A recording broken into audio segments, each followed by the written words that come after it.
იც ამბობენ ესეთ რაღაცას, რომ ისინი არ შეწყვეტენ ცეცხლს და არ დაიწყებენ დიალოგს იქამდე, სადამდე ისრაელი არ გაჩერდება. ამიტომ შუამავლად ირანს და ტრამპს შორის პაკისტანი არის გამოყენებული, რომელიც შუამდგომლობს ამ კონფლიქტის დარეგულირებას. აქამდე ომანი იყო, მაგრამ ახლა პაკისტანი არის, აქ ამას თავისი მიზეზები. ეს არ არის ნეთანიაჰუს ინტერესებში. ან და მაშინ უნდა ადგეს თავის ინტერესებზე უარი უნდა თქვას.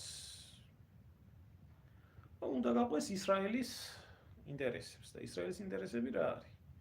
ისრაელის ინტერესები არის დაჩაგრული ისრაელის დასაცავად ჩაერთოს ამერიკის შეერთებული შტატები ომში, ომი რომელიც იქნება ავღანეთი და ვიეტნამი ამერიკელებისთვის ერთად აღებული და კარგად იციან დაახლოებით 10 ბაზა, რომელიც არის განლაგებული ირანის დასავლეთით და სამხრეთით, აბსოლუტურად ყველა ექცევა ირანის დაბომბვის ქვეშ და ირანმა არაერთხელ განაცხადა, დავბომბავ აბსოლუტურად ყველა ბაზას, რომელიც იქნება რადიუსში, რეგიონში და რომლიდანაც საფრთხე დამემუქრება. ერაყში, საუდის არაბეთში, კატარში, ბაჰრეინში, იორდანიაში, მათ შორის თურქეთშიც, რომელიც არის აბსოლუტურად ყველა არის ირანის სარაკეტო სისტემების მიწვდომის არეალში და თუ ვინმეს დაავიწყდა ყასიმ სულეიმანის ლიკვიდაციის შემდეგ ირანმა დაბომბა ამერიკული სამხედრო ბაზები და მიანიშნა ტრამპაცუმბას და ამერიკელებს, რომ მას ამის გაკეთება შეუძლია. ახლა შენ თუ არ მოგწონს ჩემი საუბარი, შენ თვითონ გაბრძანდი თუ არა, მე მიგაბრძანებ და გინაცვლი აქედან. ნორმალურად გეუბნები, გაფრთხილებ ერთხელ.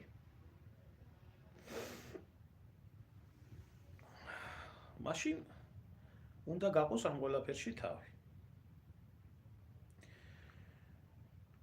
და ირანი აქ არ არის მარტო.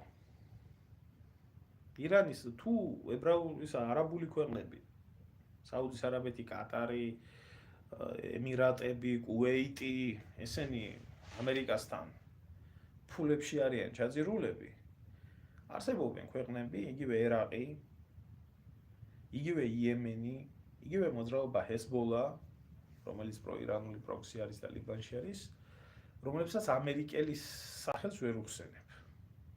არ წავლიან ისინი გარიგებაზე ამერიკელებთან. აქედან გამომდინარე, ნეთანიაჰუ თავისი პრობლემების გადასაწყვეტად ითრევს ამერიკას ისეთ ომში, რომელი ომიც არა მარტო ამერიკას დაღუპავს. დაღუპავს აბსოლუტურად ყველა ქვეყანას, რომელიც პირდაპირ თუ ირიბად არის დაკავშირებული სპარსეთის ყურის ნავთობთან. ეს ომი ასევე დაღუპავს ჩინეთსაც. თქვენ წარმოგიდგენიათ? $200 და $300 რომ გახდეს ესა რა ქვია ნავთობი, ჩინეთის ეკონომიკა იარსებებს, რომლის 2/3 მიმწოდებელი არის ესა რა ქვია ირანი ჩინეთისთვის.